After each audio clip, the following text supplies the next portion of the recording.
minha nome é Antonina, então eu moro ali na Costelão, estou ali para pedir ajuda, minha filha de senhor que está doente, eu só estou sofrendo na cabeça, primeiro eu sei atacar, eu sei virar, ataca, leva para o hospital, dá 12 horas de noite, ele espeta ali, falta para 4 horas de madrugada.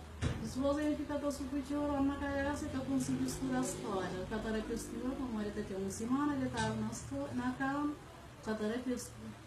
Depois, os tempos, passando um ano, eles conseguem descobrir que bicho na cabeça.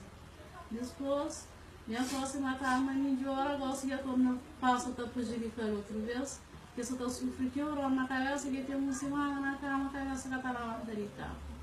Minha filha só está sofrendo, ele fica mal, só sofrendo na cabeça, que eu estou conseguindo comer. Só tem que pedir ajuda, para tudo alguém ajuda, para matar minha filha. Não, eu fiz o que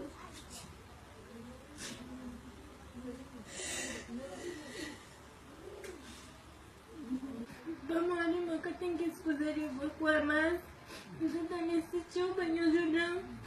Deixa eu te chorar de cabeça. Nada, não pode fazer mais. Não pode fazer nada mais, menina.